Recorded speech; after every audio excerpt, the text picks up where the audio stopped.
Bonjour à tous, ici Aurore de Prayana Yoga. Bienvenue pour cette nouvelle capsule vidéo, donc une pratique dédiée à la stabilité, aux postures de stabilité qui vont venir renforcer l'ancrage, qui vont venir renforcer les membres inférieurs, qui vont venir renforcer notre lien à la terre, notre connexion à la terre et qui vont en même temps nous permettre d'aller prendre un petit peu plus de légèreté grâce à ces postures de stabilité où on va venir tenir sur un seul pied.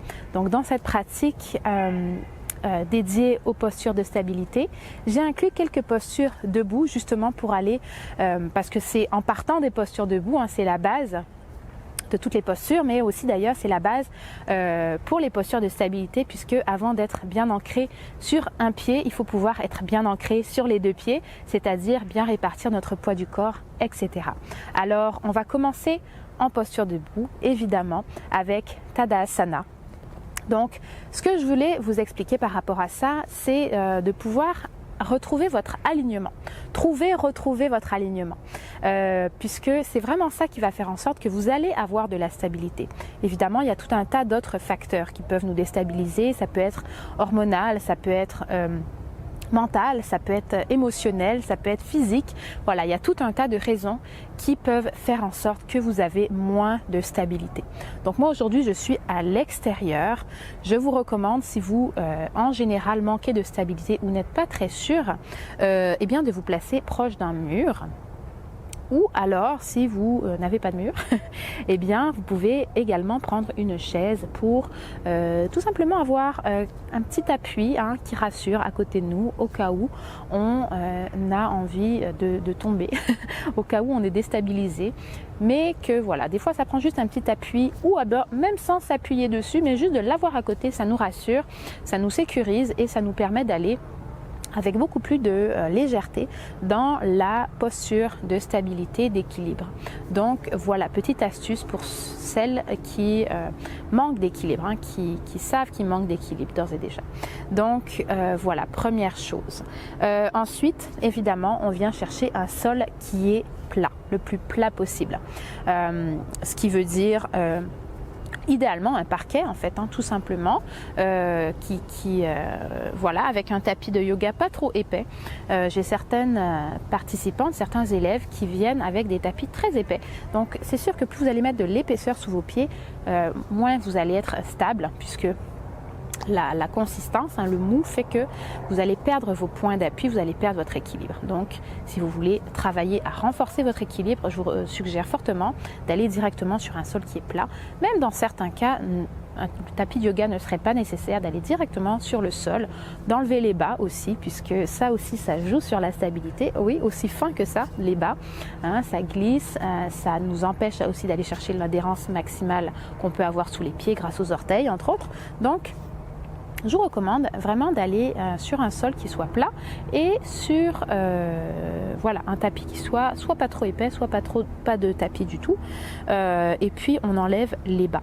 Donc en Tadasana, pour retrouver notre alignement, une fois qu'on a mis notre setup pour optimiser nos chances d'aller vers un équilibre qui soit bien ancré, eh bien ça va être de retrouver son alignement, son aplomb en fait. Quand je parle d'aplomb, on ne sait pas trop à quoi je fais référence. Donc quand je parle d'aplomb, je parle vraiment de venir s'aligner, d'avoir un alignement corporel qui nous permette d'être bien ancré dans la terre, qui nous permet d'être fort dans notre posture debout, et c'est vraiment ça qui va constituer notre base dans nos postures de yoga, dans notre pratique de yoga.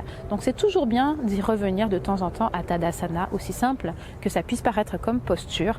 On va pouvoir démystifier plein de petits, j'allais dire défauts techniques, plein de petites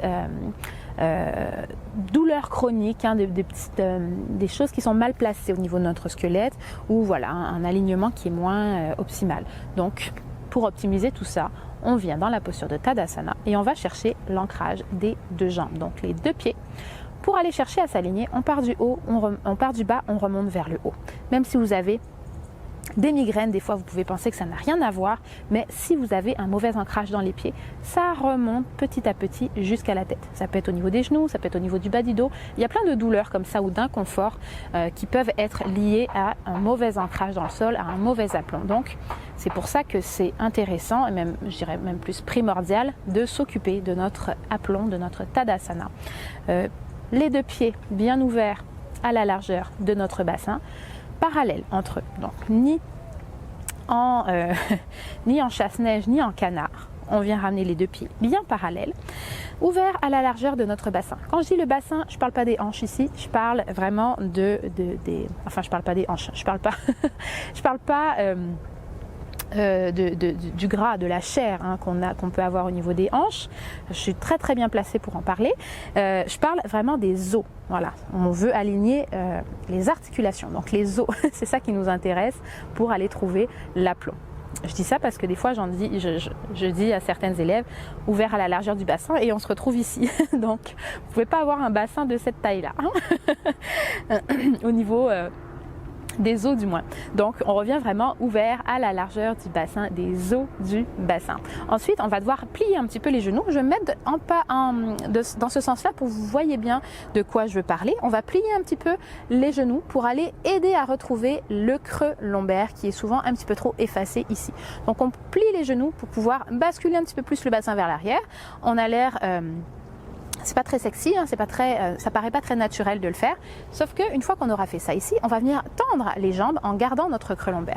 Vous voyez, donc plier les genoux va en fait simplement nous aider à rouler le bassin vers l'arrière, nous donner plus de loose, en fait plus de distance, plus de place pour pouvoir rouler le bassin vers l'arrière avant de venir tendre les jambes. Et là, on garde notre creux lombaire qui est essentiel pour permettre la longueur de tout le reste de la colonne vertébrale, puisque le creux lombaire est un creux naturel, une courbe fait partie des courbes naturelles du dos, donc on en a besoin pour être aligné, pour être en aplomb. Une fois qu'on a réglé les jambes, les genoux aussi évidemment, on peut s'en rendre compte qu'ils sont un petit peu plus vers l'intérieur ou alors vers l'extérieur, ça c'est à voir aussi. Donc en s'alignant, on va se rendre compte aussi des fois de ces petits détails là. Donc assurez-vous que vos genoux sont bien alignés avec vos gros orteils et vos chevilles.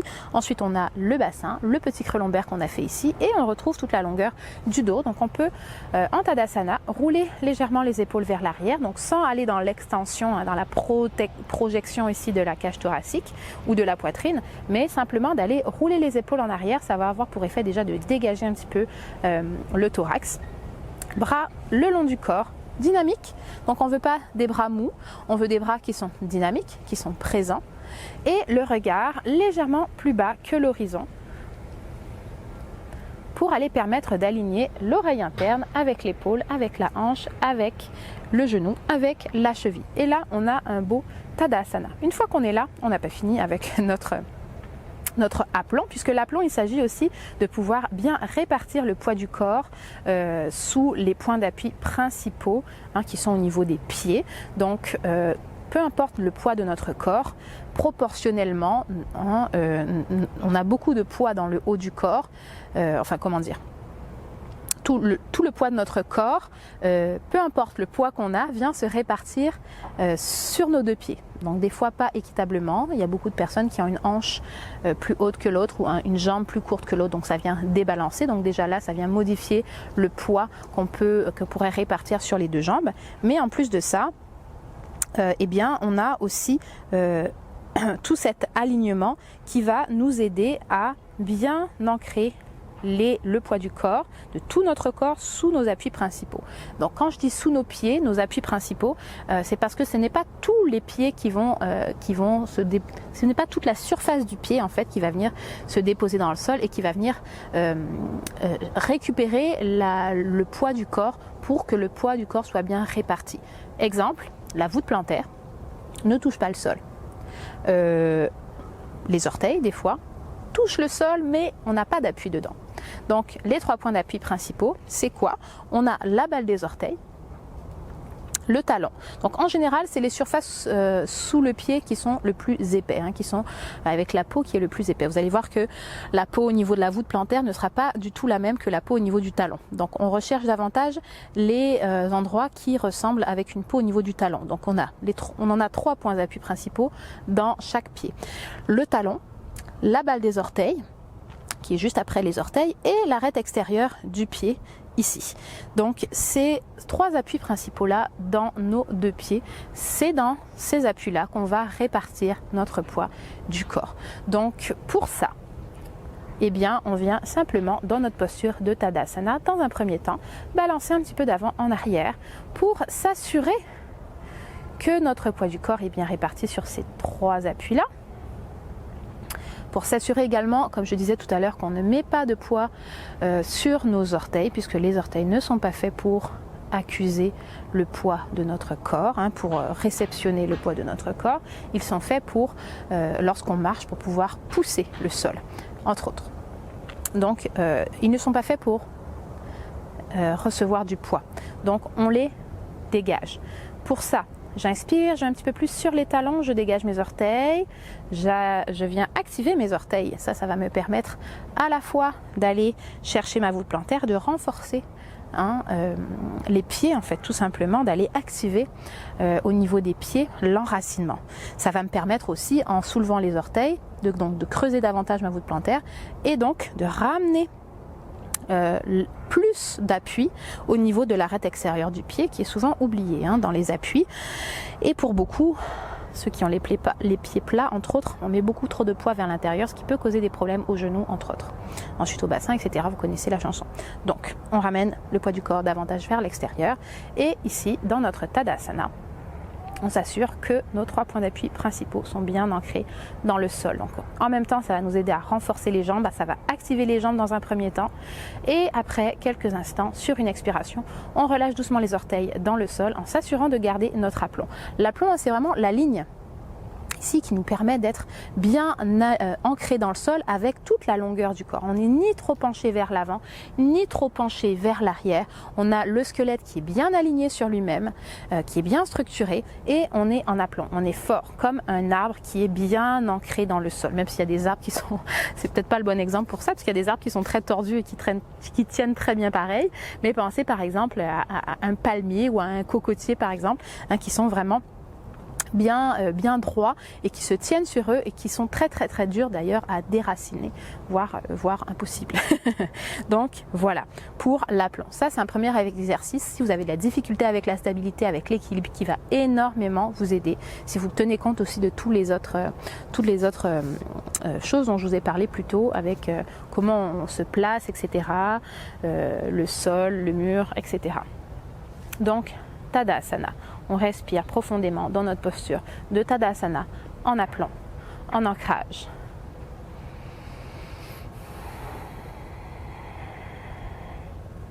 Et on peut déjà fixer un point à l'avant, un point qui ne bouge pas, pour s'aider aussi avec l'équilibre.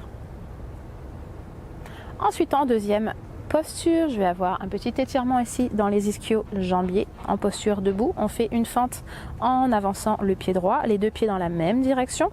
Je vais amener mes mains sur mes hanches, j'inspire ici, j'allonge mon dos et j'expire, je pousse dans le bassin, je viens en flexion, le regard vers le pied.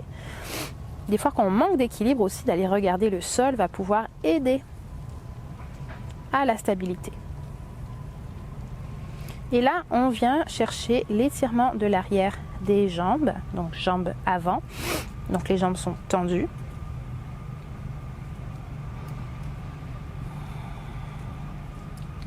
Pour aller davantage chercher l'énergie des jambes. Et pour sortir de la posture, on plie le genou, on remonte doucement. Et même chose de l'autre côté. Donc on pivote dans l'autre sens, pied gauche vers l'avant. Autre truc qui pourrait vous aider si vous manquez de stabilité, c'est d'écarter un petit peu vos jambes. Ça peut aider. Normalement, on est ouvert à la largeur du bassin. Si on manque de stabilité, on peut ouvrir davantage. Donc toujours les pieds dans le même sens et parallèles. C'est juste qu'on écarte un petit peu plus le pied pour avoir plus de stabilité. Ça peut être des 2 côtés aussi. Et j'expire, je bascule ici. Donc si vous écartez les jambes comme ça, faites-le en en premier lieu dans la jambe arrière. Si ça manque encore de stabilité, faites-le dans la jambe avant. Mais dans ce temps-là, amenez plus le poids du corps vers la jambe avant puisque c'est là qu'on va chercher l'étirement. Donc on inspire et on expire, on pousse vers l'arrière dans la flexion avant. On garde les jambes tendues, le regard vers le sol au niveau du pied. On engage les quadriceps. Souvent quand on manque de stabilité, c'est parce que les quadriceps ne sont pas engagés, les muscles des jambes ne sont pas engagés. Donc les genoux ne sont pas loqués, ne sont pas bloqués et donc ça vient jouer au niveau de l'articulation. Donc en engageant les quadriceps, on bloque l'articulation du genou et pour sortir, on plie, on remonte. Et ça nous permet vraiment de maximiser, là encore, notre enracinement, notre stabilité. Voilà. Ensuite, troisième posture, on commence à rentrer un petit peu plus dans l'équilibre. Trouvez-vous un bon point d'ancrage dans le sol avec une jambe. Repensez à tout ce que je vous ai enseigné plus tôt, les points d'appui principaux dans le pied, l'aplomb. S'il faut repasser par Tadasana, vraiment pour que vous ressentiez cet aplomb, que vous ressentiez cette structure qui vous permet l'alignement, qui vous permet l'ancrage. Donc on va ramener le genou droit vers l'intérieur ici, qu'on va venir chercher avec nos mains, qu'on va enlacer au niveau des doigts ici. Dans un premier temps, on va ici faire des petites rotations dans la cheville, donc ici, on ne laisse pas le genou nous emporter vers l'avant. On ramène à la force des bras, donc la jambe au sol est bien engagée. Et on vient faire des petites rotations ici, dans la cheville. Donc ça amène un petit peu de mouvement, le fait de faire des rotations. Donc n'hésitez pas là encore de fixer un point à l'avant. On fait des rotations dans les deux sens, donc une dizaine dans un sens, une dizaine dans l'autre sens. De cette manière. En gardant le dos bien long, le poids bien réparti sur les 3 points d'appui principaux dont je vous ai parlé. Et on se stabilise ici. On va relâcher la main gauche et on va venir faire quelques rotations au niveau de la hanche ici. Donc c'est là que le mur peut aider pour celles qui manquent de stabilité. C'est là que la chaise ou un meuble peut aider si on manque de stabilité, puisque là, je ne vous aide pas, on est en mouvement avec la rotation de cette jambe-là. On fait dans l'autre sens, à peu près 5 dans un sens, 5 dans l'autre. On va chercher la mobilité de la hanche ici. Et on redépose. On ancre la jambe droite, on expire, on dégage la jambe gauche, on enlace. Donc pour éviter de partir vers l'avant dans cette posture-là, engagez les bras. Venez chercher l'engagement des bras. Sinon, le genou va vous emporter vers l'avant et vous allez perdre la stabilité. À tout moment, pendant votre stabilité, votre posture, votre mouvement ici, assurez-vous d'avoir les orteils légers. Si les orteils sont tout blancs, crispés dans le sol et réceptionnent le poids du corps, ça veut dire que votre poids est trop penché vers l'avant. Donc ramenez le poids vers le talon. Rotation dans les deux sens ici. On éloigne les épaules des oreilles, le dos est bien long, le quadriceps ici est engagé. Et je relâche ma main droite et je viens faire mes rotations dans ma hanche ici. Je viens de me faire attaquer par une branche. Donc on peut aussi engager, plus on va engager ce bras-là, plus ça va nous aider à tenir dans la stabilité. Et l'autre sens.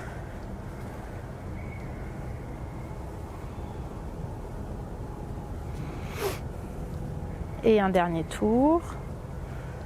Et on ramène genou, pied gauche au sol.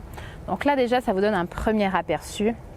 C'est sûr qu'on n'est pas statique, donc ça se peut que si déjà vous manquez d'équilibre, que ça soit vraiment difficile à tenir. Donc c'est pour ça que je vous reparle de des choses à tenir à côté, donc avec le bras qui ne fait pas le mouvement, évidemment. On revient en posture de stabilité, de renforcement avec les deux jambes, avec guerrier 2. Jambe droite vers l'avant, on prend une belle fente ici dans les jambes, on soulève le talon gauche, on l'amène vers l'arrière. Une fois qu'on a les pieds bien en place, on vient plier le genou droit ici pour l'aligner avec la cheville. On réouvre dans le bassin et on vient ouvrir dans les bras, les mains à la hauteur des épaules, le regard vers la main droite. Et ici, on s'assure d'être aussi en aplomb, c'est-à-dire que on devrait ressentir qu'on a 50% de notre poids dans ce pied-là, 50% de poids dans ce pied-là. Si ce n'est pas le cas, si vous en avez trop ici, on recule légèrement le tronc vers l'arrière ici. Et on libère les orteils qui sont souvent bien crispés dans le sol, dans cette posture-là du guerrier 2 qui va vraiment vous aider à vous stabiliser. Donc là, vous ressentez fortement l'arête extérieure du pied qui est dans le sol. C'est pour ça qu'il faut bien engager cette jambe-là pour aller chercher la voûte plantaire de ce pied-là qui a tendance à être un petit peu écrasé de par l'angle ici de notre jambe. Et ici, on vient renforcer, on n'a pas le choix d'engager le quadriceps puisque on va avoir besoin de ce pli-là pour tenir dans la posture. Et donc, on vient chercher là aussi les 3 points d'appui principaux dans ce pied. Le regard fixe vers l'avant. Et j'inspire, je remonte en dépliant la jambe et je change de côté. Jambe gauche vers l'avant. Talon droit vers l'arrière, le pied de biais. J'expire en pliant ici dans ma jambe, je réouvre dans mon bassin les mains et la tête. Et j'essaye de voir si mon poids du corps est bien réparti sur les 2 jambes. Si j'ai trop de poids ici, on recule légèrement. Des fois, c'est pas grand-chose, mais ça peut faire la différence pour cette jambe-là. Et côté gauche, ici, on toujours s'assure de bien répartir le poids du corps sur les 2 pieds. Des fois, il va s'agir d'avancer un petit peu plus cette jambe-là, ou au contraire, quand je dis d'avancer, donc ça peut être carrément d'avancer le pied, d'avancer le genou, ou alors même de reculer le genou. Ce qu'on ne veut pas, c'est que le genou parte vers l'intérieur et qu'il dépasse la cheville. Donc ça, c'est les deux choses à bien faire attention pour notre guerrier 2. Et on remonte ensuite doucement pour sortir de la posture et on referme ici dans les pieds. Et on revient dans une posture de stabilité, la posture de l'arbre. Là encore, à nouveau, on vient chercher un bon point d'appui dans la jambe gauche et on va commencer avec la jambe droite. Ce que j'aime bien avec la posture de l'arbre, c'est qu'on a plusieurs étapes, donc on peut y aller progressivement et ça, je trouve ça très intéressant pour nous permettre d'y aller en douceur à notre rythme. La première option, on garde les orteils dans le sol, mais quand même on a beaucoup plus le point d'appui dans le pied qui est au sol. Celui-là, c'est juste pour donner un appui comme si on tenait le mur. Donc déjà, ça nous aide à nous stabiliser. Ce que j'aime bien aussi pour se stabiliser, c'est ici. Ça nous permet de bien activer les bras et puis on ramène l'énergie vers le sol avec les mains. Si vous vous sentez prête à un moment d'aller plus loin, eh bien on vient simplement ramener un petit peu plus le pied ici dans le mollet. Et là, on a à nouveau juste le pied gauche, qui est bien ancré dans le sol. On s'assure d'avoir nos 3 points d'appui principaux dans le sol. On libère les orteils, on fixe un point à l'avant et on engage ici quadriceps. Et troisième option, donc là c'est qu'on va un petit peu plus loin avec le pied, on vient chercher la cheville avec la main et on vient caler le talon très haut dans la cuisse ici pour que les orteils n'aillent pas dans le genou. Donc là il faut vraiment pousser dans le talon, ça peut même faire mal. Donc c'est normal si ça vous fait mal, il faut pousser dans le talon ici pour pas que le pied glisse en fait, tout simplement. On engage la jambe, donc en engageant la jambe ça va vous faire moins mal aussi. Et puis bras ici, si vous avez l'impression que c'est trop lourd, bras ici, on va se donner plus de légèreté.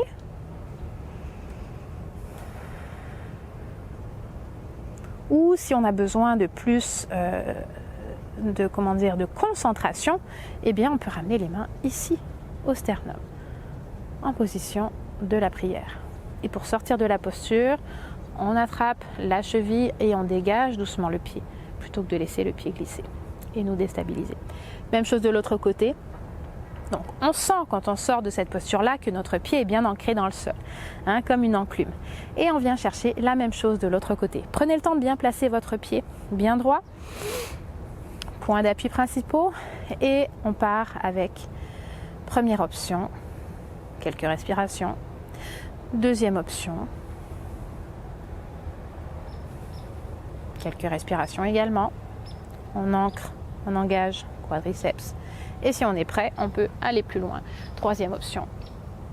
Donc cette option-là ne va pas nous donner plus de stabilité que la version d'avant. Ça va simplement nous aider à ouvrir la hanche, puisque un des bienfaits de la posture de l'arbre est également de venir bien ouvrir dans les hanches. Donc on engage le bassin, les fessiers, je veux dire, quadriceps. Et ici, dans notre posture de l'arbre, On trouve la longueur du dos et là on est en alignement. Même si on est sur un pied, on a l'aplomb dans tout le corps. Et j'expire, je sors de ma posture, je ramasse ma cheville et je dégage ma cheville. On alterne posture de stabilité, posture d'ancrage. Donc ici, on y va avec la posture de la chaise qui est très efficace pour l'ancrage justement. Si on a un bloc, on peut placer le bloc entre les deux genoux. Sinon, on peut ramener les pieds joints ici. Et dans la posture de la chaise, on va plier dans les genoux, pousser le bassin vers l'arrière ici et venir mettre les bras vers le plafond, là encore, pour aller équilibrer. Et on essaye d'aligner les bras avec le dos. Donc on va avoir poussé les fesses un petit peu plus vers l'arrière. Parce que si on est trop ici, ça ne tient pas bien. Donc on pousse le bassin vers l'arrière, on pointe les ischions, les os des fesses vers le plafond, vers le sol. Le regard à l'horizon, les paumes de main face l'une à l'autre. Pour aller bien s'ancrer, renforcer les jambes. Et j'inspire, je remonte doucement pour sortir de ma posture de la chaise.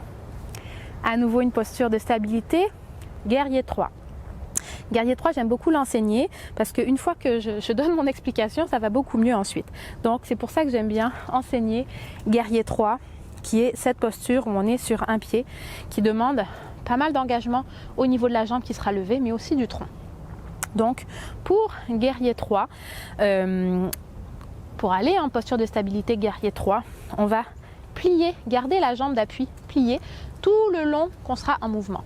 Et c'est simplement quand on sera stable, quand on sera dans la finalité de notre posture, qu'on va pouvoir engager le genou, donc déplier complètement la jambe, engager le quadriceps pour, comme je disais tout à l'heure, loquer l'articulation et avoir un maximum de stabilité. Si vous loquez tout de suite l'articulation ici et que vous allez en mouvement, ça va vous déstabiliser au niveau du pied.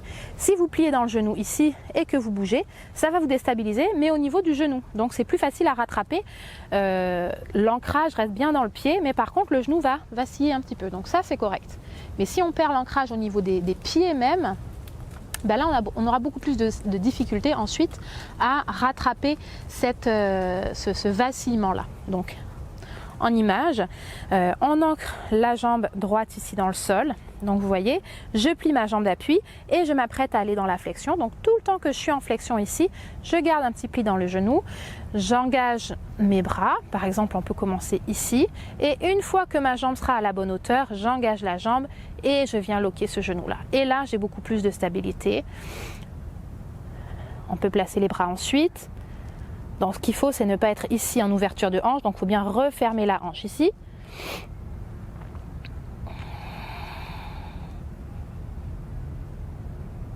Et pour sortir, on plie la jambe d'appui, même chose, et on ressort avec le genou plié en gardant toujours le point d'appui au sol. Même chose de l'autre côté. Côté droit, j'ai ma jambe, mon pied bien dans le sol. Et même chose ici. Je plie la jambe d'appui, je pars en flexion. Cette jambe-là non plus n'est pas complètement engagée. Et je viens engager les deux jambes une fois que je suis à la bonne hauteur.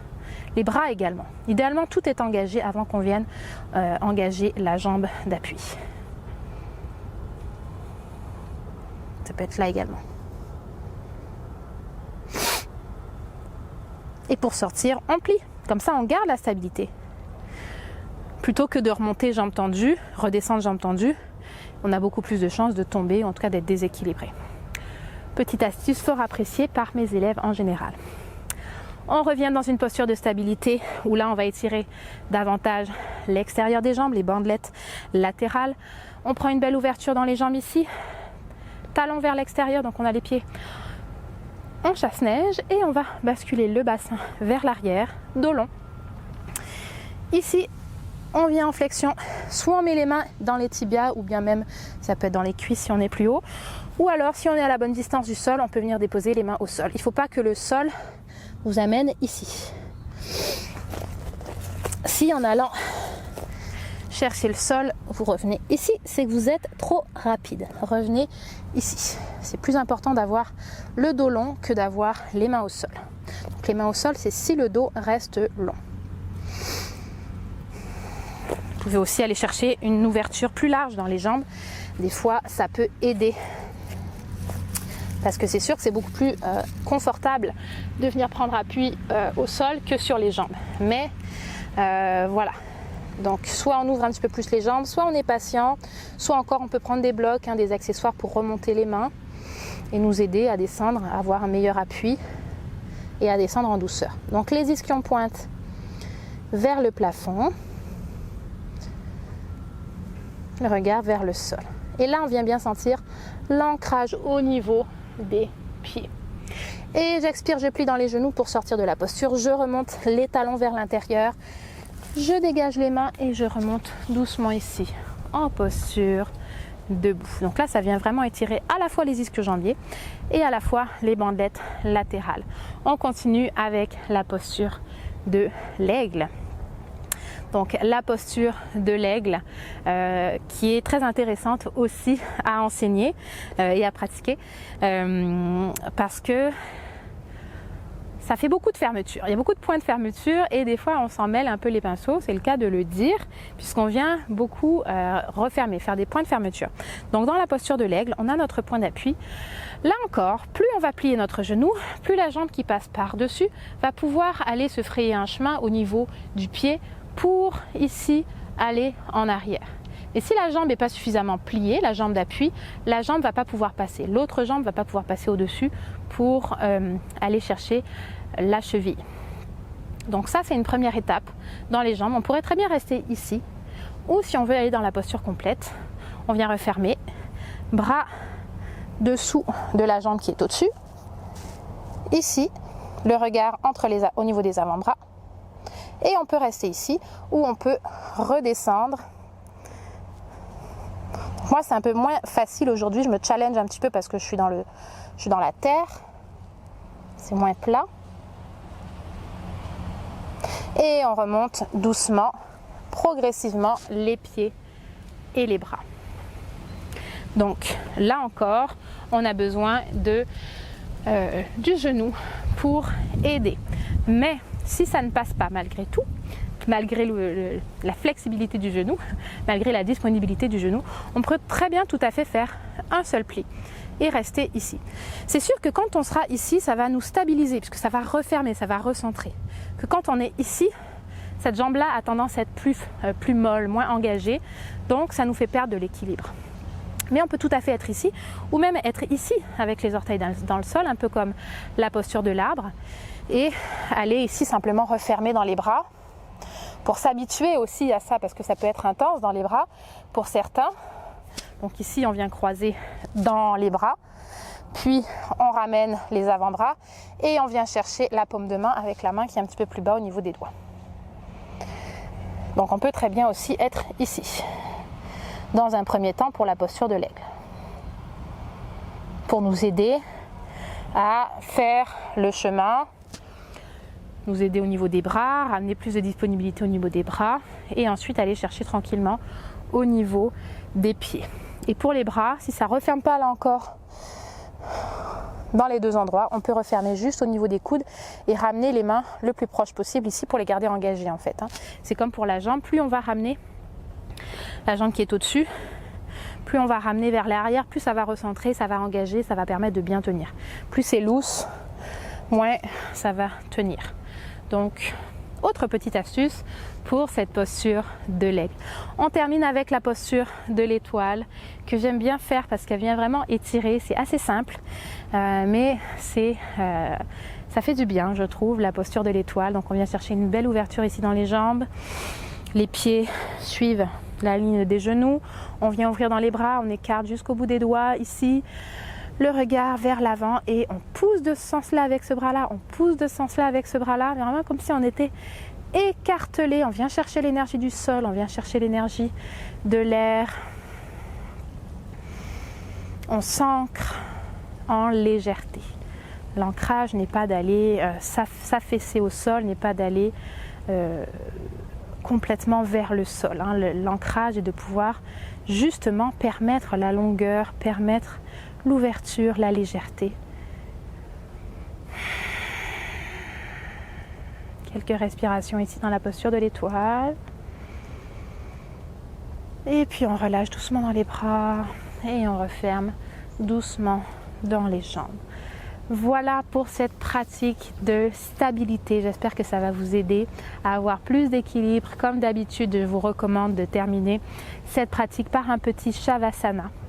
Donc posture du cadavre où on vient s'allonger complètement au sol, sur le dos, en relâchant tous les membres. Le Shavasana est une posture de relaxation qui va permettre d'aller s'imprégner de tous les bienfaits de notre pratique, qui va permettre au système nerveux de se relâcher, de faire une coupure entre notre pratique et le reste de notre journée. Donc vous pouvez très bien faire Shavasana avant une pratique, mais aussi toujours après une pratique. Donc voilà, un bon 5 minutes, allez 3 minutes minimum de Shavasana, 15 minutes pour ceux qui ont le plus de temps. Et l'entre-dose, je vous dirais entre 5 et 7 minutes pour un Shavasana moyen, de durée moyenne. Voilà, merci beaucoup d'avoir suivi avec moi cette pratique. On se retrouve très bientôt pour une autre pratique de yoga. Namasté.